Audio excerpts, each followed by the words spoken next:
எனக்கு ஒரு சிநேகிதன் அவன் சொன்னான், டேய் என்னுடைய மாமனார் கூட தன்னுடைய பொண்ணை எனக்கு திருமணம் பண்ணி கொடுக்கறதுக்கு முன்னாடி ஒரு செய்தியை சொன்னார். பொய்ன்னு அப்புறமா தான் தெரிஞ்சது அப்படின்னா. என்ன சொன்னார்னு கேட்டோம். என் பொண்ணு மாசத்துக்கு ஒரு தடவை ஏதாவது கோபம் வந்தா கையில கிடைக்கிறத எடுத்து உங்க மேல எரிவா, நீங்க தான் அனுசரிச்சு நடந்துக்கணும்னு சொன்னார் அப்படின்னா. அப்படி அவர் சொன்னது பொய்யா அப்படின்னு கேட்டேன். ஆமா, அவர் மாசம் ஒரு தடவைன்னு அவர் சொன்னது பொய், தினம் ஒரு தடவை அப்படி செய்யறா, இதுதான் உண்மை அப்படின்னா. ஒரு சீடன் அந்த காலத்துல அஹிம்சைக்கு மரியாதை அதிகமா இருந்தது. இந்த காலத்துல இம்சைக்கு அதிக மரியாதை. ஒரு பெரியவர் இருந்தார். உண்மையை பத்தியும் சத்தியத்தை பத்தியும் நிறைய உபதேசம் எல்லாம் பண்ணார். அது பிரகாரமே நடந்தார். அவர் பின்னாடி நிறைய கூட்டம்லாம் இருந்தது. சீடர்கள் அதிகமா இருந்தாங்க. அவர் கொள்கைக்கு மரியாதை இருந்தது. ஆனா காலப்போக்கில் அந்த மரியாதை குறைஞ்சு போச்சு. அவர் பின்னாடி போன கும்பலும் குறைஞ்சு போச்சு. இது ஏன்? இப்படி ஒரு கேள்வி கேட்டார் ஒருத்தர். அதுக்கு பதில் சொல்ல வந்தார் ஒருத்தர். அவரு ஒரு கதையை சொன்னார். சீக்கிய கதை. அதாவது மகான் குருநானக் உபதேசம் பண்ணிக்கிட்டு இருந்த காலம். அவர் பின்னாடி ஏகப்பட்ட கூட்டம் போற இடமெல்லாம் மக்கள் வெள்ளம் அவர் பின்னாடியே போயிட்டு இருந்ததுதான். அவர் எந்த ஊருக்கு போனாலும் எல்லாரும் பின்னாடியே போனாங்க. இந்த கூட்டத்தையும் அவங்க கிட்ட இருக்கிற ஆர்வத்தையும் போனார் ஒருத்தர். அவரு குருநானக்கோட நண்பர். அவர் நேரா போய் குருநானக்க பார்த்தார். ஆகா, உங்களுக்கு தான் எத்தனை ஆயிரம் சீடர்கள் அப்படின்னார். குருநானக் இதை கேட்டுட்டு லேசா சிரிச்சார். அவ்வளவுதான், பதில் எதுவும் சொல்லல. கொஞ்ச நாள் கழிச்சு குருநானக் ஒரு ஊரை விட்டுட்டு இன்னொரு ஊருக்கு புறப்பட்டார். ஆயிரக்கணக்கான ஜனங்கள் பின்னாடி போனாங்க. சும்மா போல, குரு மகாராஜுக்கு ஜே அப்படின்னு கோஷம் போட்டுக்கிட்டே போறாங்க. ஒரு சாலை ஓரமா போய்கிட்டே இருக்கிறாங்க. திடீர்னு ஒரு இடத்துல ஆகாசத்துல இருந்து செப்பு காசுகள் மழை மாதிரி கொட்டுச்சு. கோஷம் போட்டுக்கிட்டு வந்தவங்க எல்லாம் பாதி பேர் உடனே கதைஞ்சு ஓடினாங்க. அவங்களுக்கு கிடைச்ச செப்பு காசையெல்லாம் பொறுக்கிக்கிட்டு மடியில கட்டிக்கிட்டு சொல்லிக்காம கொள்ளாம நழுவி போயிட்டாங்க. அவர் இதையெல்லாம் கவனிக்காம தொடர்ந்து போயிட்டே இருக்கிறார். அடுத்த ஊருக்கு போனார். அங்க மறுபடியும் ஒரு பணமழை. போன தடவை செப்பு காசு கொட்டுச்சு, இந்த தடவை இங்க வெள்ளி காசா கொட்டுது. இப்பவும் இருந்த கூட்டத்துல பாதி பேர் கும்பல் அப்படியே கலைஞ்சு ஓடி போய் முடிஞ்ச அளவுக்கு அதை பொறுக்கிட்டு அப்படியே ஓடிட்டாங்க. குருநானக் தொடர்ந்து போறார். இன்னொரு ஊர்ல மறுபடியும் பணமழை. இந்த தடவை வெறும் தங்க காசா விழுது. இதை பார்த்ததும் மீதி இருந்த கும்பலும் கலைஞ்சு ஓடி போய் தங்க காசை அள்ளிட்டு அம்பேல் ஆயிட்டுது. குருநானக் திரும்பி பார்த்தார். கடைசியா எஞ்சி இருந்தது ஒரே ஒரு சீடர் தான். செப்பு காசு, வெள்ளி காசு, தங்க காசு எதையும் பொருட்படுத்தாம இவர் பின்னாடியே வந்துகிட்டு இருக்கிறார். நீதான்ப்பா என்னுடைய உண்மையான சீடன் அப்படின்னு சொல்லி அவரை வாழ்த்தி அவர்கிட்ட தன்னுடைய பணிகளை ஒப்படைச்சாராம் குருநானக். அவ்வளவுதான் அந்த கதை. அதை கேட்டதும் உண்மைக்கு ஏன் மரியாதை குறைஞ்சு போச்சுங்கிறது புரியுது. நல்லவங்க பின்னாடி போற கூட்டம் குறையறதுக்கு இதுதான் காரணம். காசு தான் முக்கியம்னு நினைக்கிறவங்க அதிகமாயிட்டாங்க இந்த காலத்துல. காசு முக்கியம்தான், இல்லைன்னு சொல்லல. ஆனா காசு நமக்கு அடிமையா இருக்கணும். வேலைக்கார மாதிரி இருந்து வேண்டியதை வாங்கி கொடுக்கணும். நாம காசுக்கு அடிமையாயிடக்கூடாது. அப்படி ஆகும் பொழுதுதான் விவகாரம் ஆரம்பம். இந்த காலத்து குரு ஒருத்தர், அவருக்கு பின்னாடி ஏகப்பட்ட சீடர்கள் இருந்தாங்க. ஒரு காலத்துல ஒவ்வொரு கட்டத்துல ஒவ்வொருத்தரா நழுவி போயிட்டாங்க. இப்ப மிஞ்சி இருக்கிறது ஒரே ஒரு சீடன் தான். ரொம்ப பவ்யமா கையை கட்டிட்டு அவர் முன்னாடி உட்காந்துருக்கிறான். கடைசியில நீ மட்டுமாவது இருக்கியப்பா, அது போதும், நீ தான் எனக்கு உண்மையான சீடன் அப்படின்னாராம் குரு. அதுக்கு அந்த சீடன் சொல்லியிருக்கான், அப்படி இல்லைங்க சுவாமி, நீங்க இப்போ உட்காந்துக்கிட்டு இருக்கிற பீடத்துக்கு அடியில பெட்டியில பணம் வச்சிருக்கிறீங்க, அது எனக்கு தெரியும். அதனால நீங்க எப்போ எழுந்திரிச்சு அந்த பக்கம் போவீங்கன்னு பாத்துக்கிட்டு இருக்கிறேன் அப்படின்னா விழுந்தது. உடனே அவங்களுக்கு ஒரு ஆசை, கபீரை சந்திச்சு பேசணும் அப்படின்னு அவங்க ஆசைப்பட்டாங்க. அவங்க அப்படி ஆசைப்பட்டதுக்கு ஒரு காரணம் உண்டு. ஏன் அப்படி ஆசைப்பட்டாங்கன்னா, ரெண்டு ஞானிகளை சந்திக்க வச்சா பல அரிய தத்துவங்களை கேட்கறதுக்கு ஒரு வாய்ப்பு கிடைக்கும். அதனால அவங்க ரெண்டு பேரும் எப்படியாவது சந்திக்க வச்சிடணும் அப்படின்னு அவங்க ஆசைப்பட்டாங்க. அந்த சீடர்கள் தங்களுடைய விருப்பத்தை அவர்கிட்டயே சொன்னாங்க. இது மாதிரி அவர் கபீர் இந்த ஊர்ல இருக்கிறதா தெரியுது, சந்திச்சா தேவையில்லைன்னு. சரி, கபீரை சந்திக்கலாம், ஆனா அவரோட பேசுறத பத்தி நான் எதையும் சொல்றதுக்கு இல்லை அப்படின்னு விட்டார் பரீத். ஏன் கபீரோட நீங்க எதுவும் பேச மாட்டீங்களா அப்படின்னு கேட்டாங்க சீடர்கள். அவரோட பேசுறதுக்கு எதுவும் இல்லை. ஏன்னா எனக்கு என்ன தெரியுங்கிறது அவருக்கு தெரியும், அவருக்கு என்ன தெரியுங்கிறது எனக்கு தெரியும். அப்படி இருக்கிறப்ப நாங்க ரெண்டு பேரும் பேசிக்கிறதுக்கு என்ன விஷயம் இருக்க போகுது அப்படின்னாரு அவர். இங்க நிலைமை இப்படி. கபீர் இருக்கிற இடத்துல என்ன நடந்தது தெரியுமா? இது மாதிரி பரீத் காசிக்கு வந்திருக்கிறார் அப்படிங்கிற விஷயம் கபீரின் சீடர்களுக்கு தெரிஞ்சது. உடனே அவங்களும் நீங்க ஷேக் பரீத்தை சந்திச்சு பேசணும்னு அவர்கிட்ட கேட்க ஆரம்பிச்சாங்க. அதுக்கு கபீர் சொன்னாராம், நாங்க ரெண்டு பேரும் சந்திச்சுக்கிட்டா ஒருத்தர் கட்டி தழுவிக்குவோம், ஆனந்த கண்ணீர் வடிப்போம், வார்த்தைகளால பரிமாறிக்கிறதுக்கு எங்ககிட்ட எதுவும் இல்லை அப்படின்னாராம்.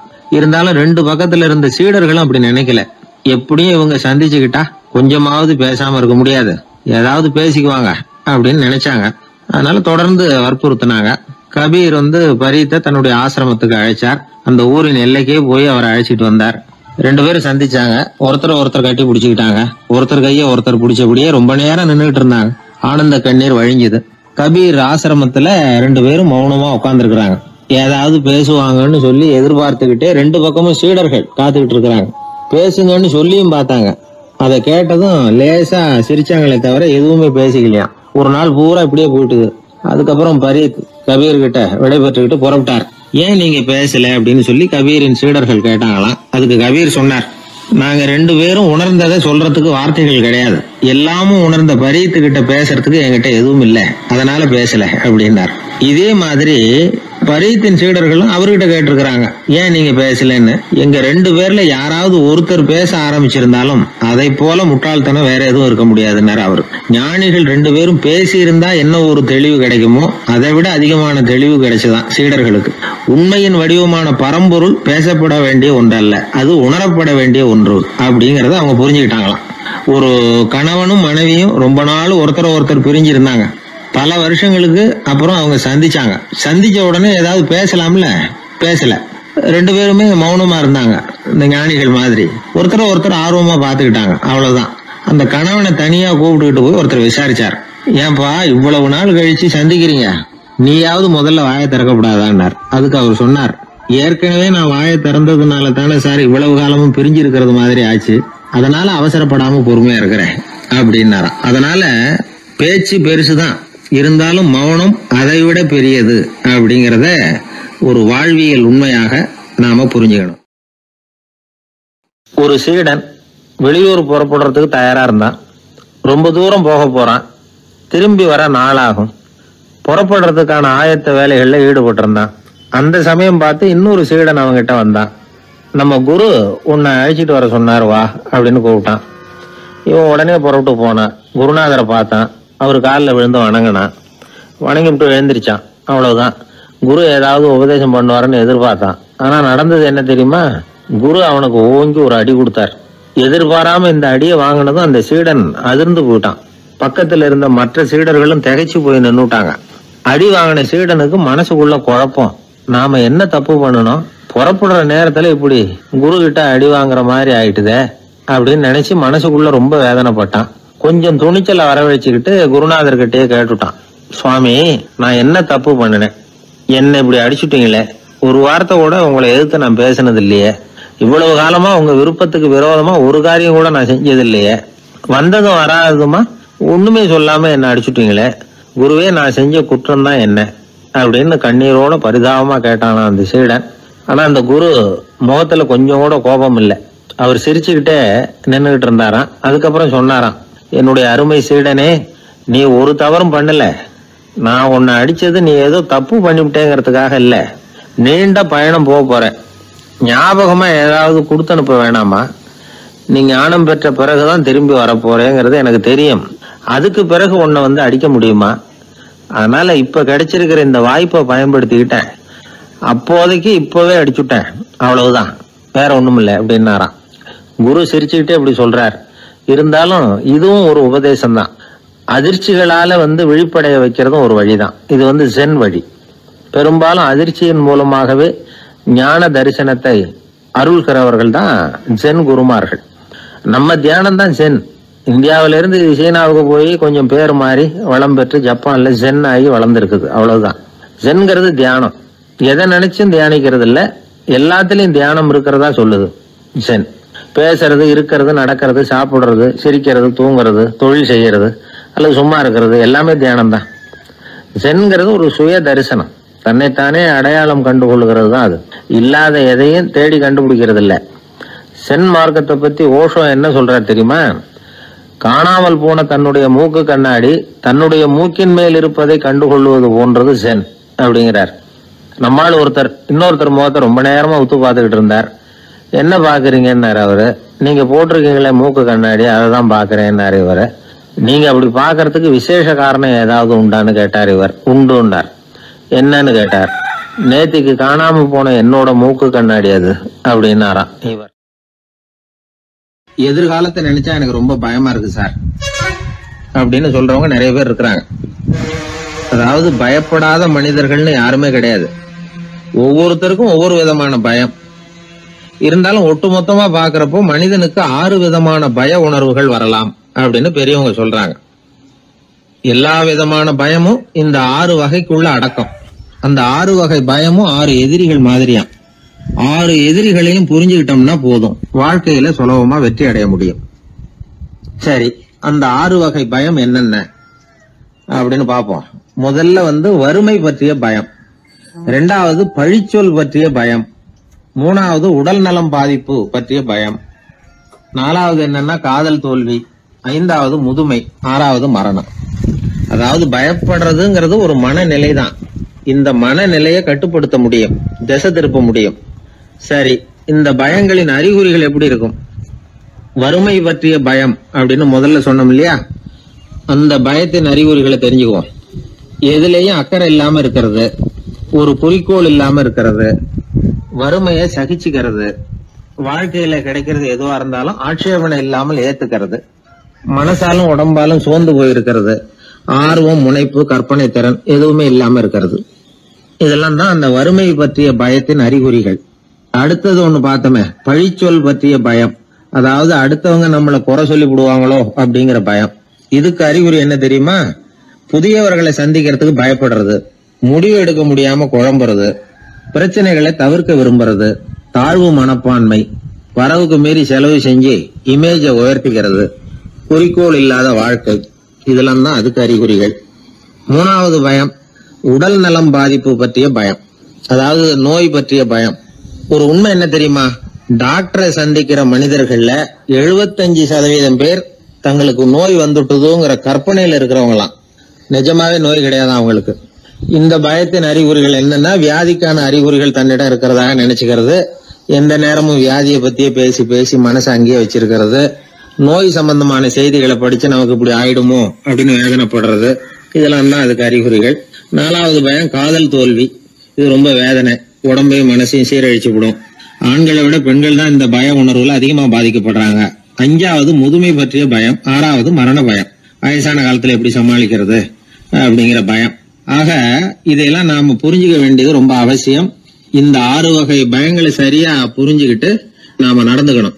வாழ்க்கையின் முன்னேற்றத்துக்கு இந்த பயங்கள் முட்டுக்கட்டே ஆயிடக்கூடாது. உழைச்சி பணம் சேர்க்கணும், உற்சாகமா மனசை வச்சுக்கணும். மனசை கட்டுப்படுத்துகிற மார்க்கம் தெரிஞ்சுக்கிட்டா போதும், எல்லாம் சரியா வந்துடும். நம்ம ஆள் ஒருத்தன் சொன்னான், சார் எனக்கு வறுமை பற்றிய பயம் தான் இருந்தது, ஒரே ராத்திரியில 30,000 ரூபாய் தயார் பண்ணிவிட்டேன், இப்ப எனக்கு இன்னொரு பயம் வந்துட்டுதுன்னா. என்ன பயம்னு கேட்டாங்க. போலீஸ் கண்டுபிடிச்சிருமோங்கிற பயம்னா. இது இந்த பயத்துல அடங்காது. அதனால அஞ்சி சாவார், அஞ்சாத பொருள் இல்லை அப்படின்னு பாரதி சொன்னார் இல்லையா, அது மாதிரி பயத்தை புரிந்து கொண்டு அதற்கு தகுந்த மாதிரி நம்முடைய வாழ்க்கையை அமைத்துக் கொள்ள வேண்டும். அப்படி அமைத்துக் கொள்ளுகிறவர்களுக்கு வெற்றி நிச்சயம். ஒரு ஊர்ல ஒரு குரு இருந்தார், ஜென் குரு. அவரை தேடிட்டு ஒரு மன்னர் வந்தார். வந்தவர் ஜப்பான் மன்னர். தோட்டக்கலையை பத்தி தெரிஞ்சுட்டு போறதுக்காக அவர் வந்தார். எப்படி தோட்டம் அமைக்கிறது அப்படிங்கறத பத்தி அந்த குரு விவரமா சொல்லி கொடுத்தாரு. 1 நாள் 2 நாள் இல்ல, 3 வருஷம் கத்து கொடுத்தார். அதுக்கப்புறம் சொன்னார், நான் கத்து கொடுத்துட்டேன், இனிமே நீங்க போகலாம், போய் தோட்டம் அமைக்கலாம், அதுதான் உங்களுக்கு பரிசை. தோட்டம் அமைச்ச பிறகு சொல்லி அனுப்புங்க, நான் வந்து பார்க்கறேன். நீங்க இங்க என்னவெல்லாம் கத்துக்கிட்டீங்களோ அதையெல்லாம் அங்க செயல்முறையில செஞ்சு காட்டுங்க அப்படின்னு சொல்லி அனுப்பி வச்சார். மன்னர் போனார். அரண்மனைக்கு பக்கத்திலேயே ஒரு பெரிய தோட்டத்தை உண்டு பண்ணினார். அழகான மரங்களையும் செடிகளையும் உருவாக்கினாரு. கிட்டத்தட்ட 1000 தோட்டக்காரர்களை பயன்படுத்தி 3 வருஷங்கள் முயற்சி பண்ணி அந்த அழகான தோட்டத்தை உருவாக்கினார். குரு கிட்ட இருந்து செய்தி வந்தது, நாளைக்கு வந்து தோட்டத்தை பார்க்கறேன் அப்படின்னு. மன்னர் உடனே சுறுசுறுப்பாயிட்டார். முதல் நாளே தோட்டத்தை சுத்தப்படுத்தினார். ராத்திரி பூரா யாரும் தூங்கல. எல்லாருக்கும் தோட்டத்தை ஒழுங்குபடுத்துற வேலை. அது அந்தந்த இடத்துல ஒழுங்கா இருக்குதா அப்படின்னு சரி பார்த்தாங்க. ஒரு தவறும் இல்லாத வகையில அதை ஒழுங்குபடுத்தினாங்க. மறுநாள் குரு வந்தார், தோட்டத்தை பார்த்தார். அவருக்கு கோபம் வந்துட்டுது. மன்னருக்கு ஆச்சரியம், எப்பவும் சிரிச்சுக்கிட்டே இருக்கிறவர் இப்ப எப்படி இருக்கிறாரே அப்படின்னு. மெதுவா குரு கிட்ட போய், எல்லாம் சரியா தானே இருக்குது அப்படின்னார். எல்லாம் சரிதான், ஆனாலும் எங்கே அந்த பொன்னிற காற்று அப்படின்னார்.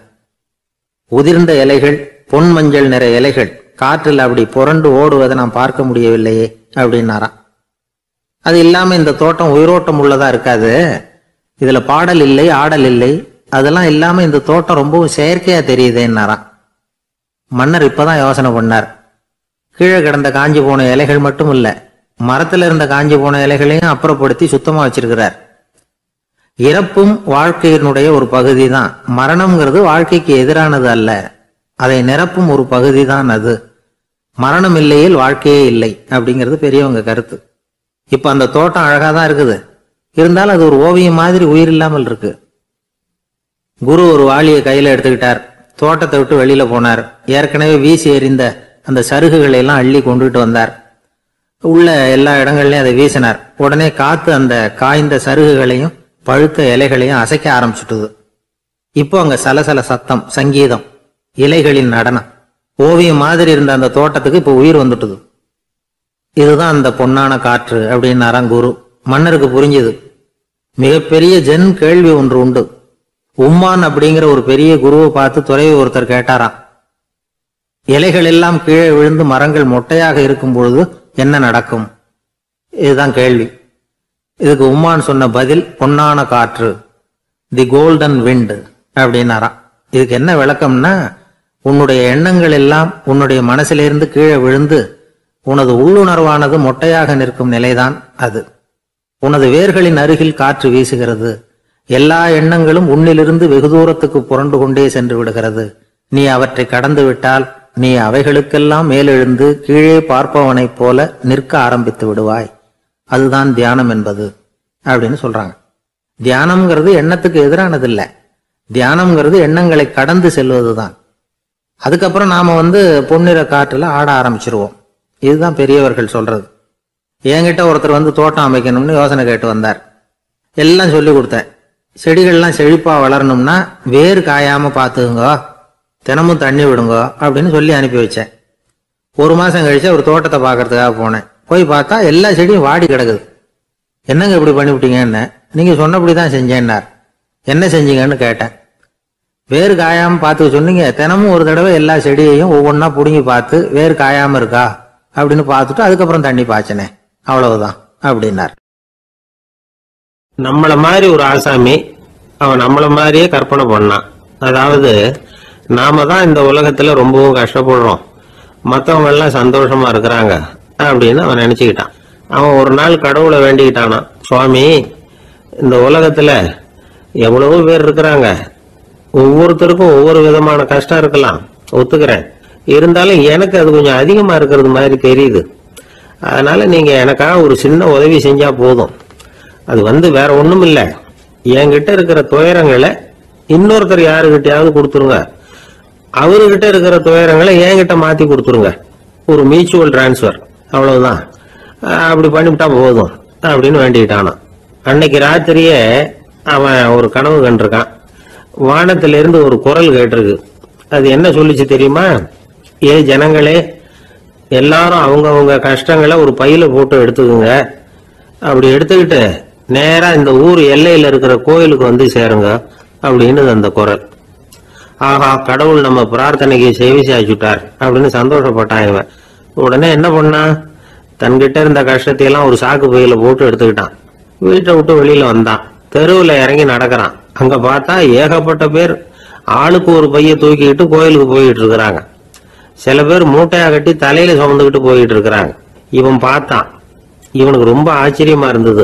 ஏன்னா எல்லாரும் வச்சிருக்கிற பைய இவன் பைய விட பெருசா இருந்தது. இவன் பை தான் இருக்கிறதுலயே கொஞ்சம் சின்னதா தெரிஞ்சது. இப்ப அவன் மறுபடியும் சாமியை வேண்டிக்கிட்டான். கடவுளே, இப்ப உள்ள சூழ்நிலையை கவனிச்சா என்கிட்ட இருக்கிற பைய பரவாயில்லன்னு தோணுது. அதனால வேற பை எதையும் மாத்த வேணாம், இதுவே பரவாயில்ல, இந்த பையோட திரும்பி வீட்டுக்கு போனா போதும்னு நினைக்கிறேன் அப்படின்னு ஏதோ நினைக்க ஆரம்பிச்சுட்டான்.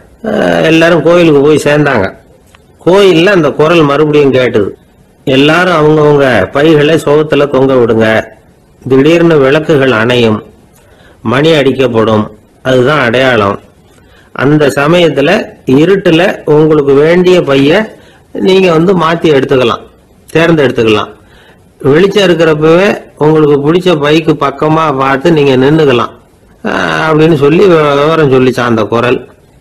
அப்படி சொன்னதுக்கு அப்புறம் திடீர்னு விளக்கு அணைஞ்சுது. மணி அடிச்சுது. கொஞ்ச நேரம் கழிச்சு மறுபடியும் விளக்குகள்லாம் எரிஞ்சுது. இப்போ பார்த்தா எல்லாரும் அவங்க பையையே கெட்டியா பிடிச்சிட்டு நிக்கிறாங்க. இவனும் அப்படியே நிக்கிறான். இவன் மெதுவா பக்கத்துல நிக்கிறவங்க கிட்ட கேட்டானா, ஏன் நீங்க பைய கையிலேயே வச்சிருக்கிறீங்க, செவுத்துல மாட்டலையா அப்படின்னு கேட்டிருக்கான். இல்லப்பா, நீ ஏன் கையிலேயே வச்சிருக்கிறியோ அதே காரணத்துக்காக தான் நாங்களும் வச்சிருக்கிறோம். நம்ம கவலைகளை பத்தி நமக்கு ஓரளவுக்காவது தெரியும். ஆனா மற்றவங்க கவலைகள் நமக்கு பரிச்சயம் இல்லாதவை, பழக்கம் இல்லாதது. அதனால நமக்கு தெரிஞ்ச கவலைகளை சமாளிக்கிறது சுலபம். தெரியாததை சமாளிக்கணும்னா மறுபடியும் ஆரம்பத்துல இருந்து ஆரம்பிக்கணும். அதனால பழைய நண்பர்களோட வாழறது தான் மேல் அப்படின்னு நானாம். அதுக்கப்புறம் அவன் தன்னோட பைய போதும்னு வீட்டுக்கு திரும்பி வந்துட்டானான். இது ஒரு பெரியவர் சொல்லி இருக்கிற கதை. அதனால நம்ம கிட்ட இருக்கிற கஷ்டங்கள் தான் பெருசு, அதை இன்னொருத்தங்கிட்ட கொடுத்துட்டு மாத்திக்கலாம் அப்படின்னு நினைக்கிறது தப்பு. இதே மாதிரி இன்னொரு சம்பவம். ஒரு ஊர்ல ஒரு நாள் ராத்திரி ஆகாயத்தில இருந்து கடவுள் குரல் கேக்குது. இந்த ஊர்ல இருக்கிற ஜனங்கள்லாம் கொஞ்சம் கவனிங்க, உங்களுக்கு ஒரு செய்தி. அதாவது இங்க இருக்கிற ஜனங்கள்லயே கொஞ்சம் கூட கவலையே இல்லாத ஆள் யாருன்னு எனக்கு தெரியணும். அதனால எல்லாரும் அவங்க கவலைகளை ஒரு பையில போட்டு எடுத்துக்கிட்டு கோயிலுக்கு வாங்க அப்படின்னாரு கடவுள். உடனே வரிசையா எல்லாரும் வர ஆரம்பிச்சாங்க. எல்லார் கையிலயும் பை இருந்தது, சின்னதும் பெருசுமா. கவலையே இல்லாத ஆள் யாருன்னு தேடினார் கடவுள். ஒரே ஒரு ஆள் மட்டும் கையில எதுவும் இல்லாம வெறும் கையை வீசிக்கிட்டு ரொம்ப ஜாலியா நடந்து வந்துகிட்டு இருந்தான். கடவுள் அவங்க கிட்ட போனார். ஏப்பா, உனக்கு கவலையே இல்லையா அப்படின்னு கேட்டார். எனக்கும் சில கவலைகள்லாம் உண்டு அப்படின்னு அவன். எங்க அதெல்லாம்னு கேட்டிருக்காரு கடவுள். பின்னாடி லாரியில வந்துகிட்டு இருக்கு அப்படின்னு அவன். ஒரு ரயில் வேகமா போயிட்டு இருக்கு. அது ஒரு ரயில்வே ஸ்டேஷன்ல கொஞ்ச நேரம் நின்னுது. அப்போ அதுல ஒரு ஆள் ஏறினார். தலையில ஒரு மூட்டையை வச்சிருந்தார். மூட்டையை தலையில சுமந்துக்கிட்டே உள்ள வந்தாரு. மூட்டையை தலையில சுமந்துக்கிட்டே ஒரு இடத்துல உட்கார்ந்தார். ரயில் மறுபடியும் புறப்பட்டது. இவர் தன் தலையில இருந்த மூட்டையை கீழே இறக்கி வைக்கணும்ல, வைக்கல, சுமந்துக்கிட்டே வர்றார். எதிரில் உட்கார்ந்துருந்தவர் கேட்டார், ஏங்க ஏன் இப்படியே உட்கார்ந்துருக்கிறீங்க தலையில மூட்டையை வச்சுக்கிட்டு, மூட்டையை கீழே இறக்கி வைக்கலாமே அப்படின்னார். வேணாங்க, பாவம், தலையில இருக்கிற மூட்டையை இறக்கி ரயில்ல வச்சா ரயிலுக்கு பாரம் அதிகமா இருக்கும் அப்படின்னாரு அவரு. இப்படி ஒரு ஆளை பார்த்தா நமக்கு சிரிப்பு தான் வரும். ஏன்னா ரயிலுங்கிறது அந்த மூட்டையையும் சேர்த்து சுமந்துக்கிட்டு தான் போகுது. அவன் அந்த மூட்டையை தலையில வச்சிருந்தாலும் ஒண்ணுதான், தரையில வச்சிருந்தாலும் ஒண்ணுதான். அதனால ரயிலுக்கு எந்த மாற்றமும் ஏற்பட போறதில்லை. அதே மாதிரி தான் நம்ம மனமும். இதுவும் ஒரு தேவையில்லாத சுமை, அனாவசியமா சுமந்துக்கிட்டு இருக்கிறோம். இதை கீழே இறக்கி வச்சுட்டா வாழ்க்கை பிரயாணம் சுகமா இருக்கும். ரயில் பிரயாணம் பண்ற அந்த ஆள் மூட்டையை சுமக்கிறான், வாழ்க்கை பிரயாணம் பண்ற நாம மனசை சுமக்கிறோம். இது ரெண்டுக்கும் எந்த வித்தியாசமும் இல்லை. மனசை கீழே இறக்கி வச்சுட்டா பாரம் இல்லாமல் வாழலாம், பறவைகள் மாதிரி பறக்கலாம், குழந்தைகள் மாதிரி கள்ளங்கபடம் இல்லாம வாழலாம்.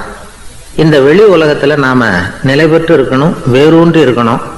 அதே சமயம் நம்முடைய உள் வெளியில ஆன்மீக வாழ்க்கையில பாரம் இல்லாம இருக்கணும்.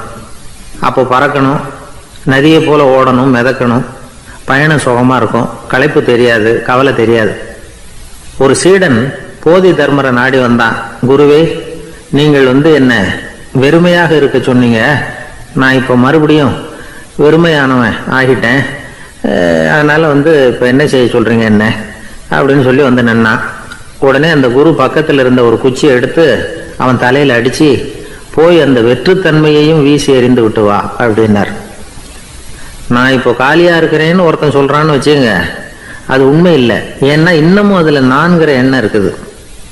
எந்த சிந்தனையும் இல்லாம இருக்கிறது கடினம்தான்.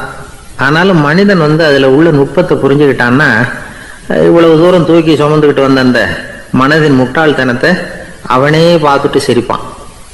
இதுதான் பெரியவங்க சொல்லியிருக்கிற ஆலோசனை. நம்மால் ஒருத்தன் தலையில ஒரு பெரிய மூங்கில் கூடையோட ரயில்ல உட்கார்ந்தான். கூடை தலையில இருந்தது, கீழே இறக்கி வைக்கல. எதிரில் இருந்தவர் கேட்டார், ஏங்க எதுக்காக அதை அனாவசியமா சுமந்துக்கிட்டே இருக்கீங்க, கீழே இறக்கி வைங்களேன்னார். இல்லைங்க, நான் வீட்டை விட்டு புறப்படும் போதே என் பையன் சொல்லிவிட்டான் கூடைய தலையை விட்டு இறக்கப்படாதுன்னு அப்படின்னார். அவன் சின்ன பையன், விவரம் இல்லாம சொல்லியிருப்பான். இப்ப என்ன நேரில் வந்தா பார்த்துக்கிட்டு இருக்கிறான், நீங்க இறக்கி வைங்கன்னார் அவர். அவன் நேரில் பார்த்துக்கிட்டு இல்ல, இருந்தாலும் நான் இந்த கூடையை கீழே இறக்கி வச்சா அது அவனுக்கு தெரிஞ்சிடும் அப்படின்னாரு இவர். அது எப்படின்னாரு அவர். அவன் தனக்கு டிக்கெட் வாங்க வேணாம்னு சொல்லி இப்ப இந்த கூடைக்குள்ளதான் உட்காந்துருக்கிறான் அப்படின்னார் இவர். ஒரு ஊர்ல ஒரு இளைஞன் இருந்தான். ஒரு நாள் அவன் ஒரு குருவை தேடிட்டு புறப்பட்டான். ஊரை விட்டு வெளியில போனான். போகிற வழியில ஒரு காடு. அந்த காட்டுல ஒரு மரத்தடியில ஒரு பெரியவர் உட்காந்துருக்கிறார். அமைதியா மௌனமா அவர் அமர்ந்திருக்கிறார். இந்த பெரியவரை விசாரிக்கலாம், குருவை தேடி கண்டுபிடிக்கிறதுக்கு இவர் ஏதாவது ஒரு வழி சொல்லி கொடுப்பார் அப்படின்னு நினைச்சுக்கிட்டு அவர் நெருங்கினான். ஐயா, எனக்கு ஒரு குரு தேவை, எங்க கிடைப்பார், அவரை எப்படி அடையாளம் கண்டுபிடிக்கிறது, அதை பத்தி ஏதாவது விவரம் சொன்னீங்கன்னா நான் கண்டுபிடிச்சிக்குவேன் அப்படின்றான். பெரியவர் நிமிர்ந்து பார்த்தார். தம்பி, அது ரொம்ப சுலபம். அவர் வயசானவராக இருப்பார், என்னை விட சுமார் 30 வயசு அதிகமாக இருக்கும். அவர் ஒரு மரத்தடியில் தான் உட்காந்துருப்பார் அப்படின்ட்டுருக்கான். சரிங்க பெரியவரே, அது என்ன மாதிரியான மரம், எப்படி இருக்கும் அப்படின்னு கேட்டிருக்கான். பெரியவர் அந்த விவரங்களையும் சொல்லியிருக்கிறாரு. அது மட்டும் இல்லை, சந்திக்கிற நாள், நேரம், வினாடி முதற்கொண்டு எல்லா விவரங்களையும் துல்லியமாக சொன்னாராம். இவ்வளவு விவரங்களை இவரால் எப்படி சொல்ல முடியுது அப்படின்னு இவனுக்கு ஆச்சரியம். இருந்தாலும் அந்த பெரியவர் கடைசியாக ஒரு விவரம் சொன்னார். அது என்ன தெரியுமா, எப்படியும் நீ அவரை சந்திக்கிறதுக்கு ஒரு 30 வருஷம் ஆகும் அப்படின்னு சொல்லிவிட்டாராம். ரொம்ப நன்றிங்க பெரியவரே அப்படின்னு சொல்லிவிட்டு அந்த இளைஞன் புறப்பட்டுருக்கான். இப்போ அவனுக்கு குரு பற்றின விவரம் எல்லாம் கிடைச்சிட்டுது, சந்திக்கிற நேரமும் தெரிஞ்சுட்டுது. ஆனால் 30 வருஷம் அவரை தேடி அலைய வேண்டியிருக்குமே. அவன் தேட ஆரம்பித்தான். காடு மலை எல்லாம் சுற்றி அலைஞ்சான். பல வருஷங்கள் தேடினான். அழுத்து போயிட்டான். கடைசியில் அவனுக்கும் வயசாகிட்டுது. கடைசியில் தன்னுடைய சொந்த ஊருக்கே திரும்பி போயிட்டு இருந்தான். அங்கே ஒரு மரத்தடியில் அவன் தேடிக்கிட்டு இருந்த குருநாதர் கிடைச்சார். யார் அவருன்னா, 30 வருஷத்துக்கு முன்னாடி வழி சொல்லி கொடுத்தாருல அதே பெரியவர்.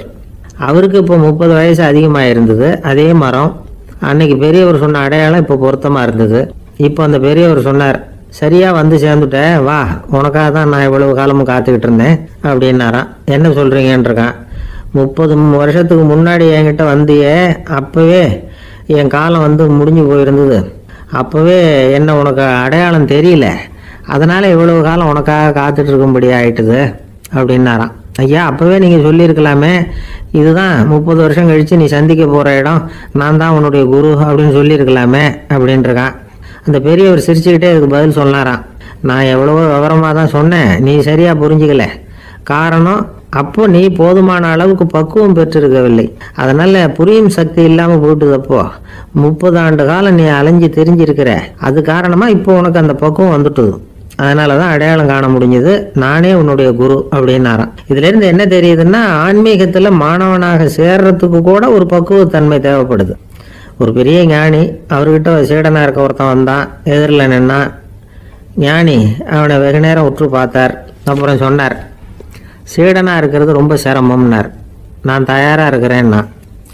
அது இன்னமும் சிரமமாச்சே, இங்கே வந்து குருவா இருக்கிறது மட்டுமே சுலபம் அப்படின்னாராம். அப்படின்னா நான் குருவாவே ஆயிடுறேன் அப்படின்னானா. இது போலவே இந்த காலத்துல கதை ஒன்று உண்டு. ஒரு பள்ளிக்கூடத்துல வகுப்பு ஆசிரியர் மாணவனை திட்டிக்கிட்டு இருந்தார். டேய், நீ 100க்கு 10 மார்க்கு தான் வாங்கிட்டு இருக்க, இவ்வளவு மோசமா நீ படிச்சா கடைசியில மாடு மேய்க்கிறது கூட லாய்க்கு இல்லாதவனா ஆயிடுவேன், அதுக்கப்புறம் என்ன செய்ய போற அப்படின்னாராம். பையன் தலையை சொரிஞ்சுக்கிட்டே சொன்னானா, சார் அப்படின்னா ஒன்று செய்கிறேன் அப்படின்னானா. இவர் கேட்டிருக்கார், என்ன செய்ய போறேன்னு. வேற என்ன சார், உங்களை மாதிரி ஒரு ஆசிரியர் ஆயிடுறேன் அப்படின்னானா. துருக்மேனியாவில் அஷ்காபாத் அப்படின்னு ஒரு நகரத்தில் ஒரு புவியியல் விஞ்ஞானி இருந்தார். அவரு ஒரு நாய்க்குட்டி வளர்த்தார். ஒரு நாள் முன்னிரவு நேரம் ஒரு மேஜைக்கு முன்னாடி உட்காந்து அந்த விஞ்ஞானி ஏதோ கணக்கு போட்டுக்கிட்டு இருக்கிறார். அவருக்கு ஒரு சின்ன பெண் குழந்தை, அது தொட்டிலில் தூங்கிட்டு இருக்குது. அந்த நாய்க்குட்டியும் ஒரு மூலையில் படுத்து அது பாட்டுக்கு தூங்கிட்டு இருந்தது. ஒரே அமைதி. அந்த நேரத்தில் திடீர்னு அந்த நாய்க்குட்டி துள்ளி எழுந்திருச்சுது. நேராக குழந்தைகிட்ட ஓடிச்சு. அந்த குழந்தைய அது போட்டிருந்த ட்ரெஸ்ஸோட சேர்த்து கவ்வி தூக்குச்சு. தூக்கிக்கிட்டு வாசல் பக்கம் ஓடிச்சு. நாய்க்குட்டி குழந்தைய கவ்வி தூக்க முடியுமாங்கிற சந்தேகம் உங்களுக்கு இல்லையா? நீங்கள் நம்ம ஊர் நாய்க்குட்டியவே பார்த்து பழக்கப்பட்டிருக்கீங்க, அதனால நம்புறதுக்கு சிரமமாக இருக்கும். அந்த ஊர்ல எல்லாம் அது ரொம்ப ஸ்ட்ராங்காக இருக்கும், ஒரு ஏதோ கண்ணுக்குட்டி மாதிரி இருக்கும். விஞ்ஞானி அதை பார்த்துட்டார். உடனே அந்த நாய்க்கு வெறி பிடிச்சிட்டுதுன்னு முடிவு பண்ணிட்டு தன்னோட கை துப்பாக்கியை எடுத்துக்கிட்டு ஓடி வந்தார்.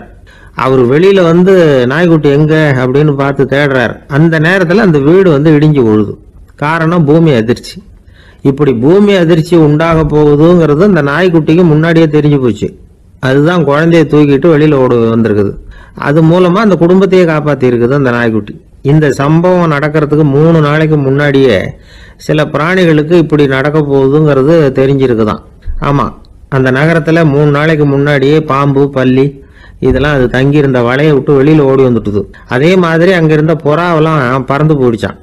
இதே மாதிரி யுகோஸ்லோவியாவில் கூட ஒரு நகரம், அங்க ஒரு நாள் ராத்திரி ஒரு மிருக காட்சி சாலையில திடீர்னு ஒரு பெரிய கலவரம், கூச்சல், குழப்பம். அங்க இருந்த கழுதை, புலி, யானை, பறவை எல்லாம் கண்ணாபின்னான்னு கத்த ஆரம்பிச்சுட்டுது. நீர் யானை அதுக்குன்னு போட்டிருந்த தடுப்பையே தாண்டி குதிச்சு வெளியில வந்துட்டுதான். மறுநாள் தான் எல்லாருக்கும் விஷயம் புரிஞ்சுது. அடுத்த நாள் காலையில அங்க பூமி அதிர்ச்சி உண்டாயிட்டுது. இப்ப பாருங்க, அதாவது மனுஷனை போய் தீர்க்க தரிசி அது இதுன்னு சொல்லிட்டு இருக்கிறோம். இவனை விட அது பரவாயில்லைன்னு தோணுது. அதாவது மிருகங்கள் ஒன்று நடக்க போகுதுங்கிறத முன்னாடியே புரிஞ்சுக்குதே. சரி, இதெல்லாம் எப்படி அது முன்கூட்டி புரிஞ்சுக்குது? அதுதான் படைப்பு ரகசியம். அதை கண்டுபிடிக்கிறதுக்கு தான் மனுஷன் வந்து ஆராய்ச்சி பண்ணிட்டு இருக்கிறான். விஞ்ஞானிகளோட ஆராய்ச்சியெல்லாம் ஒரு பக்கம் இருக்கட்டும், வீட்டுக்குள்ளேயே சில ஆராய்ச்சி பண்ணி பாருங்களேன். இப்ப சில யோசனை சொல்லி அதை சோதனை பண்ணி பாருங்க அப்படின்னு ஒருத்தர் சொன்னாராம். அதாவது இப்ப மழை வருமா வராதா அப்படின்னு தெரிஞ்சுக்கணுமா, உடனே ஒரு பூனைக்குட்டி பின்னாடியே மெதுவா போய் அது என்ன செய்யுதுன்னு கவனிச்சு பார்க்கணும். பூனைக்குட்டி தன்னோட பாதத்தினால சுகத்துல வந்து அப்படி கீறிக்கிட்டு இருக்கும். அப்படி கீறினா கண்டிப்பா மழை வரும். சில சமயம் பூனைக்குட்டி அப்படி மல்லாந்து படுத்துக்கிட்டு பாதத்தை உயர தூக்கும், அப்படியும் அப்படியும் புரளும். இப்படி செஞ்சதுன்னா அன்னைக்கும் மழை இருக்காது. அதனால முன்னாடி இருந்தது மழை வர்றதுக்கு அறிகுறி, இது மழை இல்லைங்கிறதுக்கு அறிகுறி. பறவைகள், பிராணிகள் இதுகளோட நடவடிக்கைகளை பார்த்துட்டு அதையெல்லாம் அடிப்படையாக வச்சு தான் காலநிலையை கண்டுபிடிக்கிற கருவிகளை கண்டுபிடிச்சிருக்கிறாங்க. வாத்து இருக்குல்ல, சில சமயம் தன்னோட அழகை தன்னோட இறகுகளில் அப்படியே புதைச்சிக்கும். அப்படி செஞ்சா குளிர்காலம் வரப்போகுதுன்னு அர்த்தம். பருவநிலை குளிரா மாறப்போகுதுங்கிறதுக்கு இதுதான் அறிகுறி. சிட்டுக்குருவி இருக்குதுல்ல, அதெல்லாம் புழுதியில் உழுந்து புரளும், சிறகுகளை வந்து படபடன்னு அடிச்சுக்கும். அப்படி செஞ்சா மழை வரப்போகுதுன்னு அர்த்தம். ஒன்று மட்டும் நாம நல்லா தெரிஞ்சுக்கணும், இயற்கையின் சீற்றம்னு சொல்றோம் இல்லையா, இயற்கை ஏன் நம்ம மேல கோவப்படுது? இயற்கையை நாம அனுசரிச்சு போறதில்ல, அதனால கோவப்படுது. காடுகளை அழிக்கப்படாது, விலங்குகளை கொல்லப்படாது, இயற்கை ஏற்படுத்தி வச்சிருக்கிற சமநிலையை கெடுக்கப்படாது. அதை புரிஞ்சுக்கிட்டு வாழ்ந்தோம்னா பூமியும் நடுங்காது, நாமளும் நடுங்க வேண்டிய அவசியம் இருக்காது. ஒருத்தர் இருந்தார், சாராய கடைக்கு போனாராம், நிறைய சாப்பிட்டார். அப்புறம் சொன்னார், இது ரொம்ப அற்புதமான சரக்கு போல இருக்கு, உள்ள போன உடனே இந்த பூமியே நடுங்கிறது மாதிரி இருக்கு எனக்கு அப்படின்னாராம். இதுக்கு கடைக்காரர் சொல்லியிருக்கார், நீங்க சாப்பிட்டது வெறும் பச்சை தண்ணி தாங்க, இப்ப ஏற்பட்டிருக்கிறது நிஜம் பூமி அதிர்ச்சி அப்படின்னாராம். ஒருத்தர் ரொம்ப அவசரமா போயிட்டு இருந்தார். எங்க சார் போறீங்கன்னு கேட்டோம். எனக்கு வேண்டியப்பட்ட ஒருத்தருக்கு குழந்தை பிறந்திருக்கிறதாக செய்தி வந்திருக்கு, அதுதான் ஆஸ்பத்திரிக்கு போயிட்டு இருக்கேன், பார்த்துட்டு வரலாம்னு அப்படின்னார். அப்படின்னா கொஞ்சம் இப்படி உட்காருங்க அப்படின்னோம். சில விவரமெல்லாம் சொல்றேன், கேட்டுட்டு போங்க அப்படின்னோம். உட்காந்தார். அப்புறம் சொல்ல ஆரம்பித்தோம். புதுசாக பிறந்திருக்கிற ஒரு குழந்தைய பார்க்க போகிறதுன்னா அது சாதாரண விஷயம் இல்லை, அதில் ரொம்பவும் கவனமாக நடந்துக்கணும். புது குழந்தைக்கு நோய் சுலபமாக தொற்றும், முக்கியமாக காற்று மூலமாக பரவுகிற நோய்கள் சுலபமாக வந்துடும். அதனால் நமக்கு உடம்பு சரியில்லைன்னா குழந்தைய விட்டு கொஞ்சம் தள்ளியே இருக்கிறது தான் நல்லது. பெரியவங்களை பொறுத்த வரைக்கும் சாதாரணமாக உள்ள ஒரு கிருமி கூட குழந்தைய பொறுத்த வரைக்கும் ரொம்ப மோசமான ஒரு கிருமியாக இருக்கும். சில வெளிநாடுகள் எப்படி தெரியுமா, பிறந்த குழந்தை தூங்கிட்டு இருக்கிற ஒரு ரூமுக்கு போகணும்னா போகிறவங்க வந்து முகமூடி போட்டுக்கணும், காலணிகளை மாற்றிக்கணும், அவ்வளவு சுத்தமாக உள்ளே போய் பார்த்துட்டு வரணும். பொதுவாக சில ஆஸ்பத்திரிகளில் பார்த்தீங்கன்னா பார்வையாளர்கள் நேரத்தில் விசிட்டிங் ஹவர்ஸ் தாயை விட்டு குழந்தைய தனியாக பிரித்து வச்சுருவாங்க. எதுக்குன்னு நினைக்கிறீங்க? அந்த நேரம் பல பேர் வருவாங்க போவாங்க, அவங்க கை கால் சுத்தமாக இருக்காது, சுத்தம் இல்லாத கைகள் மூலமாக கிருமிகள் பரவும். சுத்தம் இல்லாத கைன்னா மண்ணு தூசி படிஞ்சிருக்கிற கை மட்டும் தான் அர்த்தம் இல்லை. சாலையில் கையை வீசிக்கிட்டு நடந்து வர்றீங்க, குழந்தைய பொறுத்த வரைக்கும் அது கூட சுத்தம் இல்லாத கை தான். தாயை தவிர மற்றவங்க குழந்தைய தூக்காமல் பார்த்துக்கிறது நல்லது. தாய் கூட அளவோட கொஞ்சிறதோட நிறுத்திக்கணும். புதுசாக ஒரு குழந்தைய பெற்றிருக்கிற பொண்ணுகிட்ட மற்ற தாய்மார்கள் ஏதாவது சொல்லிக்கிட்டே இருப்பாங்க. குழந்தைய அப்படி வளர்க்கணும் இப்படி வளர்க்கணும் அப்படின்னு ஏதாவது அட்வைஸ் பண்ணிக்கிட்டே இருப்பாங்க. இப்படி ஓவராக அறிவுரை பண்ணுறது அந்த பொண்ணை வந்து குழப்பி விட்டுரும். அதனால் அப்படிலாம் பண்ணக்கூடாது. அந்த பெண்ணே ஏதாவது கேட்டால் கூட டாக்டர் சொல்ல வேண்டிய விவரங்களை எல்லாம் நாமே சொல்லிக்கிட்டு இருக்கக்கூடாது. புதுசாக பிறந்திருக்கிற குழந்தைய மட்டும்தான் இப்படி பார்க்கணும்னு இல்லை, ஒரு நோயாளி குழந்தைய பார்க்க போகிறதுனா கூட ரொம்ப எச்சரிக்கையாக தான் நடந்துக்கணும். ஒரு தின்பண்டமோ விளையாட்டு சாமானோ அந்த குழந்தைக்கு நாம் வாங்கிட்டு போகிறதா வச்சுக்குவோம், அதை நேராக கொண்டுகிட்டு போய் அந்த குழந்தைகிட்டே கொடுக்கக்கூடாது. அதோட அப்பா அம்மா கிட்ட ரகசியமாக கொடுக்கலாம். அவங்க முடிவு பண்ணட்டும் குழந்தைகிட்ட அதை கொடுக்கலாமா வேண்டாமாங்கிறத. அவங்களுக்கு தான் தெரியும் அதோட மனசும் உடம்பும். உங்கள் அக்கறையை காட்டுறதா நினச்சிக்கிட்டு குழந்தை வாயில் எதையும் கொண்டுட்டு போய் போடாதீங்க. போகிறப்போ உங்கள் வீட்டு குழந்தையும் அழைச்சிட்டு போகாதீங்க. இது நோயை வாங்கிட்டு வந்துடும், அல்லது புதுசாக ஒரு நோயை அதுகிட்ட கொடுத்துட்டு வந்துடும். என்னதான் உங்களுக்கு பழக்கமான குழந்தையா இருந்தால் கூட அதுக்கு விருப்பம் இல்லைன்னா பேசக்கூடாது. அங்கே போய் அவங்க பள்ளிக்கூடத்தை ஞாபகப்படுத்திட்டு இருக்கக்கூடாது. நோயில் இருக்கிறப்ப ஸ்கூலை பற்றி பேச அது விரும்பாது. ஆஸ்பத்திரியை விட்டு வெளியில் புறப்படுறப்போ குழந்தைகிட்ட சொல்லணும்னு அவசியம் இல்லை. அதோட அப்பா அம்மா கிட்ட சொல்லிவிட்டு புறப்பட்டா போதும், குழந்தை கோபிச்சிக்காது. சமூக சம்பிரதாயத்தை பற்றி அது கவலைப்படுறதில்லை.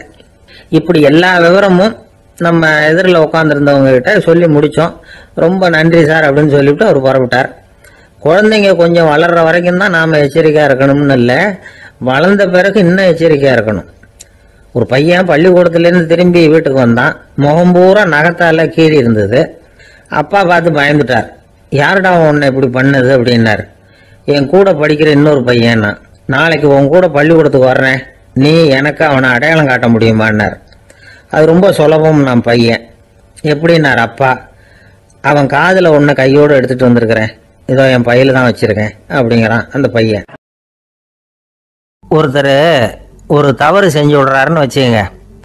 உடனே நீ செஞ்சது தவறு அப்படின்னு சொல்கிறது ஒரு வகை. அதுக்கு பதிலாக எது சரின்னு அவர் புரிந்து கொள்ள உதவி செய்கிறது இன்னொரு வகை. இந்த ரெண்டாவது வகை இருக்கு பாருங்க, நிர்வாக இயலில் இது ரொம்ப முக்கியம். அலுவலகத்தில் வேலை பார்க்குற ஒருத்தர் முக்கியமாக தெரிஞ்சுக்க வேண்டியது என்ன தெரியுமா? சக ஊழியர்கள்கிட்ட எப்படி பழகணும், மேலதிகாரிகள்கிட்ட எப்படி பழகணும், தனக்கு கீழே வேலை செய்கிறவங்க கிட்ட எப்படி பழகணும், வாடிக்கையாளர்கள்கிட்ட எப்படி பழகணும், இவங்க எல்லார்கிட்டையும் செம்மையான உறவை ஏற்படுத்திக்கிறது எப்படி. இதையெல்லாம் சொல்லிக் கொடுக்குற பாடம் தான் இன்டர் பர்சனல் ஸ்கில், திறமையான உறவு அப்படிங்கிறது. எந்த வேலையில் இருந்தாலும் சரி, இந்த உறவுகளை வளர்க்கும் திறன் உள்ளவங்க சீக்கிரம் முன்னுக்கு வந்துடுறாங்க. மற்றவங்க கிட்ட உறவை பலப்படுத்திக்கிறது எப்படி அப்படின்னு தெரிஞ்சுக்கிட்டோம்னா எந்த ஒரு தடையையும் சுலபமாக தாண்டி செய்கிற தொழிலில் முன்னுக்கு வந்துடலாம். ஹார்வர்டு பல்கலைக்கழகத்தில் ஒரு கணக்கெடுப்பு பண்ணி பார்த்தாங்களாம். பார்க்குற வேலையில் எது மாதிரி குணாதிசயம் உள்ளவங்க வேகமாக முன்னுக்கு வர்றாங்க அப்படின்னு தெரிஞ்சுக்கிறதுக்காக இந்த கணக்கெடுப்பு. வெவ்வேறு துறையில் வேகமாக முன்னுக்கு வந்திருக்கிற பல பேரை சந்தித்து இந்த சர்வேயை நடத்தியிருக்கிறாங்க. அவங்க கண்டுபிடிச்சி சொல்லியிருக்கிற உண்மை என்ன தெரியுமா? ஒருத்தர் ஒரு வேலையில் இருந்தால் அது சம்பந்தப்பட்ட சப்ஜெக்ட் பற்றிய அறிவு 35% இருந்தால் போதுமா. ஆனால் உறவுகளை வளர்க்கக்கூடிய திறன், இன்டர் பர்சனல் ஸ்கில்லு 65% வேணும். இப்படி உள்ளவங்க சீக்கிரம் முன்னுக்கு வந்துடுறாங்களாம். அதனால் ஒருத்தருக்கு வேலை சரியாக புரியலைன்னா கூட விவரமாக மற்றவங்க கிட்ட பழகிறது எப்படின்னு புரிஞ்சால் போதும், அவர் முன்னுக்கு வந்துடலாம். அலுவலகங்களில் மட்டும் இல்லை, எல்லா இடங்கள்லையும் இது ரொம்ப முக்கியம். வீட்டுக்குள்ளேயும் இது ரொம்ப முக்கியம், வீட்டுக்கு வெளியேயும் இது முக்கியம். அடுத்தவங்க கிட்ட பழகிறது எப்படிங்கிறத தெரிஞ்சுக்காதவன் வாழ்க்கையில் முன்னேற முடியாது. இன்னைக்கு ஆயுதங்களால் காயப்படுத்தி கொள்ளுகிறவர்களை விட வார்த்தைகளால் காயப்படுத்தி கொள்ளுகிறவர்கள் தான் அதிகம். பெரியவங்க என்ன சொல்கிறாங்க தெரியுமா?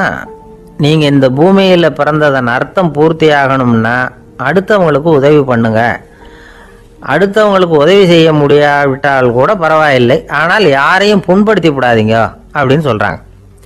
எனக்கு தெரிஞ்ச ஒருத்தர் ஒரு அலுவலகத்தில் வேலை பார்க்குறார். அவர் சொல்லுவார், எனக்கு இந்த இன்டர் பர்சனல் ஸ்கில் ரொம்ப அதிகம் சார்.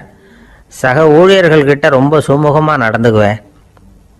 என் கூட வேலை பார்க்குற ஒருத்தருக்கு ஏதாவது ஒரு கஷ்டம்னா அந்த சமயத்தில் அவர் செய்ய வேண்டிய வேலையை நான் செஞ்சிருவேன் சார் அப்படிம்பார்.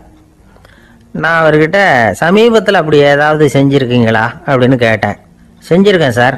போன வாரம் புதன்கிழமை ஆஃபீஸில் என் பக்கத்து சீட்டுக்காரருக்கு வயிற்று வலி. உடனே நான் மெடிக்கல் லீவ் போட்டுவிட்டு எங்கள் வீட்டுக்கு போயிட்டேன் சார் அப்படின்னார். ஒரு பல்கலைக்கழகம், அங்கே ஒரு இலக்கிய பேராசிரியர், அவர் பாடம் நடத்திக்கிட்டு இருந்தார். ராபர்ட் ப்ரௌனிங் எழுதிய கவிதைகளை பற்றி சொல்லிகிட்டு இருக்கிறார். மாணவர்களும் ரொம்ப அக்கறையாக அதை கேட்டுக்கிட்டு இருக்கிறாங்க. ஒரு குறிப்பிட்ட கவிதையை பற்றி சொல்லும்பொழுது அந்த பேராசிரியருக்கே ஒரு சந்தேகம். அதாவது அந்த கவிதையின் சரியான அர்த்தம் என்னங்கிறதுல சந்தேகம். பேராசிரியர் யோசனை பண்ணார். அந்த கவிதையை முழுசா புரிஞ்சுக்க முடியல. அதனால மாணவர்களை பார்த்து சொன்னார், மாணவர்களே, ஒரு நாள் பொறுத்துங்க, இந்த கவிதையை எழுதின கவிஞர் எங்க வீட்டுக்கு பக்கத்துல தான் இருக்கிறார். இன்னைக்கு சாயந்தரம் நான் அவரை நேரிலேயே போய் பார்க்கறேன், பார்த்து இதுக்கு என்னங்க அர்த்தம்னு கேட்டுட்டு வந்துடுறேன், அதுக்கப்புறம் உங்ககிட்ட சொல்றேன் அப்படின்னாரா. அன்னைக்கு சாயந்தரமே அந்த பேராசிரியர் கவிஞரை தேடிட்டு போயிட்டார். கவிஞர் அவங்க வீட்டுல அவர் பாட்டு உட்காந்துருந்தாரா. இவர் போய் அவர் முன்னாடி உட்கார்ந்தார். அப்புறம் கேட்டார், ஐயா, அந்த கவிதையின் முழு பொருள் என்னன்னு தெரிஞ்சுட்டு போறதுக்காக வந்திருக்கிறேன் அப்படின்னாராம். எந்த கவிதை அப்படின்னாராம் அவரு. இவர் அந்த கவிதையை சொல்லியிருக்கார். கவிஞர் கொஞ்சம் யோசனை பண்ணிவிட்டு அப்புறம் சொன்னாராம், பேராசிரியரே, நீங்க கொஞ்சம் தாமதமா வந்துட்டீங்கன்னாராம். இவருக்கு ஒன்றும் புரியல. நீங்க என்ன சொல்றீங்க, நான் தாமதமா வந்துட்டேன்னா? நீங்க தான் உயிரோடு இருக்கிறீங்களே, அப்படி இருக்கும்போது நான் தாமதமா வந்துட்டேன்னா அது எப்படி அப்படின்னு இவர் குழம்பி இருக்கிறார். இப்ப கவிஞர் சொன்னாராம், ஐயா, நான் உயிரோட இருக்கிறேன்னா இல்லையாங்கிறது முக்கியம் இல்லை. நான் அந்த கவிதை வரிகளை எழுதினப்போ 2 பேருக்கு அதோட அர்த்தம் தெரிஞ்சிருந்தது. இப்போ ஒரே ஒருத்தருக்கு தான் அதோட அர்த்தம் தெரியும் அப்படின்னாராம். பேராசிரியர் யோசனை பண்ணியிருக்கார். அப்படின்னா அந்த ஒருத்தர் கவிஞர் ராபர்ட் பிரவுனிங்கை தவிர வேற யாரா இருக்க முடியும்? இவர் தான் அப்படிங்கிறத அவர் மனசுல நினைச்சுக்கிட்டார். அதனால சொன்னார், ஐயா, நான் தாமதமா வரல, அந்த கவிதையின் பொருள் என்ன அது சொல்லுங்கன்னார். பேராசிரியரே, நான் சொல்றது உங்களுக்கு புரியலன்னு நினைக்கிறேன். நான் இந்த வரிகளை எழுதினப்போ 2 பேருக்கு அதோட அர்த்தம் தெரிஞ்சிருந்தது. அந்த 2 பேர் யாருன்னா, ஒருத்தர் ராபர்ட் பிரவுனிங், அதாவது நான், இன்னொருத்தர் கடவுள். இப்போ அது கடவுளுக்கு மட்டும்தான் தெரியும். நானே இதை பத்தி பல தடவை யோசனை பண்ணி பார்த்தேன். இது ரொம்ப அழகானது, ஆனாலும் ரொம்ப வழுக்கலானது. அதை பிடிச்சிட்டோம்னு நினைச்சிட்டு இருக்கும் பொழுதே காத்து மாதிரி அது உங்ககிட்ட இருந்து ஓடி போயிடுது. எனக்கு ரொம்ப வருத்தமா தான் இருக்குது. நிச்சயமா நான் தான் இந்த வரிகளை எழுதியிருக்கிறேன். அதுல அர்த்தம் இருக்குங்கிறது எனக்கு தெரியும், அதை நான் உணர்றேன். ஆனா நீங்க என்ன மன்னிக்கணும், எனக்கே கூட அதை என்னால விளக்க முடியல. அப்படி இருக்கும்போது உங்களுக்கு எப்படி அதை நான் விளக்க முடியும் அப்படின்னு அந்த கவிஞர். அனுபவிக்கப்படக்கூடிய எல்லாமே விளக்கப்படக்கூடிய ஒன்றல்ல, விளக்கப்படும் எல்லாமே அனுபவிக்கப்படக்கூடிய ஒன்றல்ல அப்படிங்கிறது ஞானிகளுடைய கருத்து. அதுக்காக தான் அந்த சம்பவம். வாழ்க்கையில நீங்கள் தொடர்ந்து ஆய்வு செய்து கொண்டே இருக்கக்கூடிய விளக்கங்களை ஒருபோதும் அடைய முடியாத பரிமாணங்கள் இருக்கிறதுனால தான் அது அலுப்பு தட்டாம இருக்குது. உங்களால நிறைய அனுபவிக்க முடியும், இருந்தாலும் நீங்கள் அனுபவித்து அறிந்த விஷயங்கள் கூட வார்த்தைகளால விளக்கப்பட முடிவதில்லை அப்படிங்கிறது பெரிய ஒரு சிந்தனை. இதெல்லாம் ஒரு பக்கம் இருக்கட்டும். நமக்கு தெரிஞ்ச பேராசிரியர் ஒருத்தர் 1 மணி நேரம் ரொம்ப விவரமா வகுப்பு எடுத்தார். கடைசியா சொன்னார், மாணவர்களே, ரொம்பவும் எளிமையா விளக்கமா எல்லா விவரமும் சொல்லியிருக்கிறேன். அதனால இதுல உங்களுக்கு சந்தேகம் வர்றதுக்கு வாய்ப்பே இல்லை. இருந்தாலும் கேட்க வேண்டிய கடமை கேட்கிறேன். இது வரைக்கும் நடத்தினதுல யாருக்காவது ஏதாவது சந்தேகம் உண்டா அப்படின்னு கேட்டாராம். எனக்கு ஒரே ஒரு சந்தேகம் தான் சார் அப்படின்னு எழுந்திரிச்சு நிக்கிறான் ஒருத்தன். என்னன்னு கேட்டாராம். இது வரைக்கும் நீங்க என்ன பாடம் சார் நடத்துனீங்க அப்படின்னானா அவன். ஒரு ஊர்ல ஒரு துறவி இருந்தார், புத்த சமய துறவி. அந்த ஊர் மன்னன் அவரை பத்தி கேள்விப்பட்டிருக்கான். ஒரு நாள் புறப்பட்டு போனான், துறவியின் பாதங்களை தொட்டு வணங்கினான். அதுக்கப்புறம் சொன்னான், ஐயா, நான் உங்களை அரண்மனைக்கு அழைச்சிட்டு போறதுக்காக வந்திருக்கிறேன். இனிமே நீங்க இங்க எதுக்கு இருக்கணும் அப்படின்னானா. அவன் மனசுக்குள்ள என்ன நினைப்புன்னா, இவர் எங்க வர போறாரு, நான் ரொம்ப எளிமையானவன், எனக்கு எதுக்கு அரண்மனை வாசம்னு சொல்லி விடுவார் அப்படின்னு நினைச்சிருக்கான். ஆனா அந்த துறவி என்ன பண்ணார் தெரியுமா? அப்படியா, சரி போகலாம், வா, போய் உன் ரதத்தை கொண்டுட்டு வா, அரண்மனைக்கு போகும்பொழுது அதுக்கு தகுந்த மாதிரி ஆடம்பரமா போகணும் அப்படின்னு விட்டாரான். துறவி இப்படி சொன்னதும் அந்த மன்னனுக்கு மனசுக்குள்ள சந்தேகம் வந்துட்டுது. இவர் உண்மையிலேயே துறவி தானா, ஏமாத்து பேர் வழி மாதிரி தெரியுதே அப்படின்னு நினைச்சிருக்கான். இருந்தாலும் இனிமே என்ன பண்றது, சொல்லியாச்சு. ரதத்தை கொண்டுட்டு வந்தான். துறவி ஏறி உட்கார்ந்தார். பக்கத்துல ராஜா. அவர் ரொம்ப உற்சாகமா வரார். இவன் ரொம்ப சோர்ந்து போய் வரான். துறவி மரத்தடியிலேயே வாழ்ந்து பழக்கப்பட்டவர், அரண்மனையில எளிமையா ஒரு இடத்துல உட்காந்துக்குவார் அப்படின்னு நினைச்சான். ஆனா அப்படி இல்லை. அரண்மனைக்கு வந்த உடனே அந்த துறவி அதை கொண்டுட்டு வா, இதை கொண்டுட்டு வான்னு சொல்லி உத்தரவு போட ஆரம்பிச்சுட்டார். அரண்மனையில இருந்தா அரசனை மாதிரி இருக்கணும் அப்படிங்கிறார். ராத்திரி பூரா சௌகரியமா தூங்கினார். பகல்ல அரண்மனை தோட்டத்துல உலாவ வேண்டியது, நீச்சல் குளத்துல குளிக்க வேண்டியது, இப்படியே பொழுது போக்கிட்டு இருக்கிறார். அந்த அரண்மனையில துறவி மகிழ்ச்சியா இருக்கிறார். மன்னனால அப்படி இருக்க முடியல. அவருக்கு எந்த கவலையும் இல்லை, இவனுக்கு அரசாங்க கவலைகள். துறவி அப்படி இருக்கிறத இவனால தாங்கிக்க முடியல.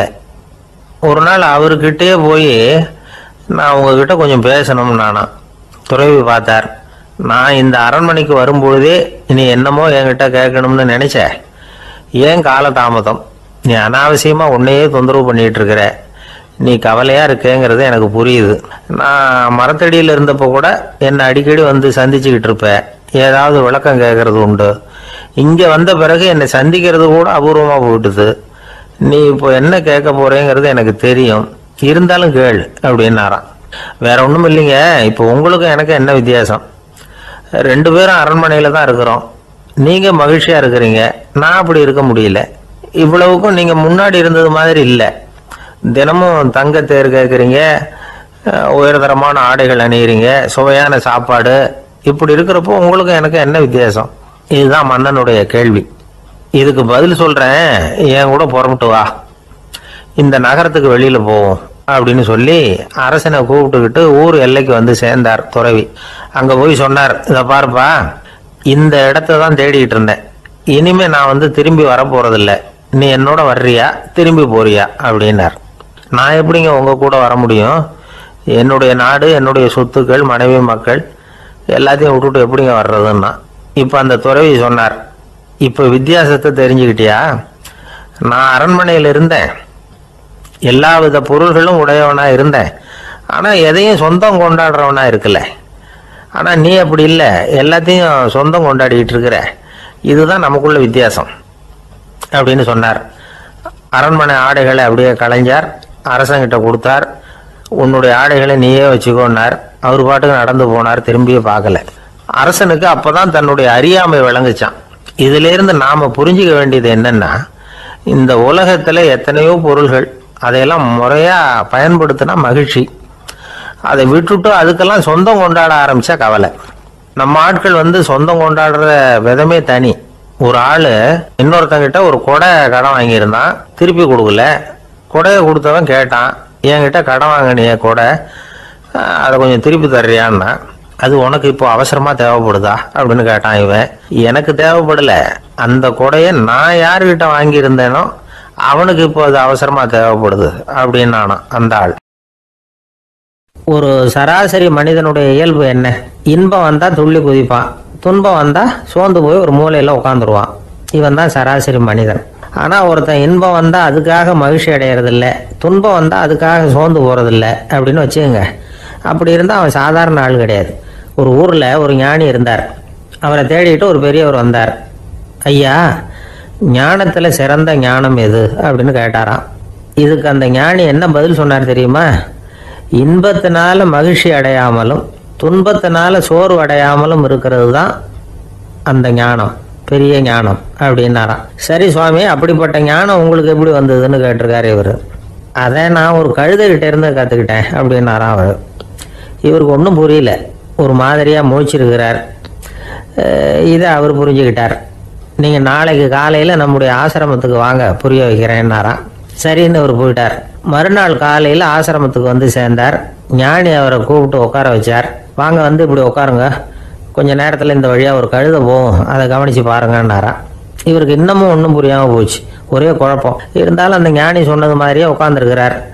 கொஞ்ச நேரத்தில் இந்த வழியாக ஒரு கழுதை போச்சு. அது முதுக நிறைய அழுக்கு மூட்டைகள், அதை சுமந்துக்கிட்டு போகுது. ஒரு செலவு தொழிலாளி அதை ஓட்டிகிட்டு போகிறார். கொஞ்சம் தூரத்தில் ஒரு ஆறு இருக்குது. அங்கே போய் துணியெல்லாம் சுத்தப்படுத்திக்கிட்டு சாயந்தரமாக திரும்பி இந்த வழியாக வருவாங்க. ஞானி சொன்னது மாதிரியே இந்த பெரியவர் அழுக்கு மூட்டையை சுமந்துக்கிட்டு போகிற அந்த கழுதையை கவனித்தார். கழுதை போயிட்டுது. அதுக்கப்புறம் ஞானியை திரும்பி பார்த்தார். இப்போ அந்த ஞானி சொன்னார், சாயந்தரம் வரைக்கும் நீங்கள் இங்கேயே இருக்கணும்னார். அதே மாதிரி இவர் இருந்தார். சாயந்தரமாக அந்த ஞானி சொன்னார், ஐயா, இப்போ கொஞ்ச நேரத்தில் அந்த கழுதை இந்த வழியாக திரும்பி வரும், அதையும் கவனித்து பாருங்கன்னார். இவரும் கவனித்து பார்க்குறார். கழுதை வந்தது. அது முதுகில் சலவை செய்யப்பட்ட துணி மூட்டை, அது பாட்டுக்கு சுமந்துக்கிட்டு போய்கிட்டு இருக்குது. பெரியவருக்கு ஒன்றும் புரியல, பொறுமை இழந்துட்டார். சரி சுவாமி, இந்த கழுதைக்கும் உங்கள் ஞானத்துக்கும் என்ன சம்பந்தம் அப்படின்னார். இப்போ அந்த ஞானி விளக்கினார். ஐயா, இந்த கழுதை இதே மாதிரி தினமும் காலையில் அழுக்கு மூட்டைகளை சுமந்துக்கிட்டு ஆற்றுக்கு போகுது, மாலையில் வெண்மையான சுத்தமான துணிகளை சுமந்துக்கிட்டு திரும்பி ஊருக்கு போகுது. காலையில் இது போகும்பொழுது முதுகில் அழுக்கு மூட்டைகளை சுமந்துக்கிட்டு போகிறோமேங்கிற வருத்தமும் அதுக்கு கிடையாது. சாயந்தரம் திரும்பி வரும்பொழுது சுத்தமான துணிகளை சுமந்துக்கிட்டு வர்றோமேங்கிற மகிழ்ச்சியும் அதுக்கு இல்லை. இதை பார்த்து தான் நானும் அது மாதிரி ஞானத்தை கற்றுக்கிட்டேன் அப்படின்னாராம். அதனால் யார் கற்றுக் கொடுக்குறாங்க அப்படிங்கிறத விட எதை கற்றுக்கிறோம் அப்படிங்கிறது தான் முக்கியம். ஒரு சினிமா பார்க்குறோம், ஒரு அருவி கொட்டுறது மாதிரி காட்சி வருது, தண்ணீர் வழியுது. படம் முடிஞ்சதும் பார்த்தீங்கன்னா அந்த திரை என்ன நனைஞ்சு போயா இருக்கும். ஒரு தீப்பிடிச்சு எரியிற காட்சியே சினிமாவில் பார்க்குறீங்க, காட்சி முடிஞ்சதும் அந்த வெண் திரையே கருகி போயா இருக்கும். படத்தில் வர்ற தண்ணீரும் நெருப்பும் அந்த திரையை பாதிக்கிறது இல்லை. நாம் அந்த திரை மாதிரி இருக்கிறதுக்கு கற்றுக்கணுமா. அந்த பக்குவம் வந்துவிட்டதுன்னா இன்பமும் துன்பமும் நம்ம எதுவும் செய்யாது. ஒரு சினிமாவை பார்க்குற வரைக்கும் சிரிக்கலாம், அழலாம். பார்த்துட்டு வெளியில் வரும்பொழுது அழுதுகிட்டே வரக்கூடாது. ஒருத்தர் வந்தார், அப்படி படம் முடிஞ்சு வெளியில் வரும்பொழுது அருவி மாதிரி கண்ணீர் சிந்திக்கிட்டே வரார். ஏன் சார் படம் அவ்வளவு சோகமா அப்படின்னு கேட்டார். இன்னொருத்தர், இல்லை சார் கூட்டம் ரொம்ப குறைச்சல் சார், மொத்தம் படம் பார்க்க வந்தவங்களே 15 பேர் தான் சார் அப்படின்னார் கண்ணீரை தொடச்சிக்கிட்டே. அதுக்கு நீங்கள் ஏன் சார் அழறீங்கன்னு கேட்டார் அவர். இந்த படத்தோட தயாரிப்பாளரே நான் தான் சார் அப்படின்னாரா இவர்.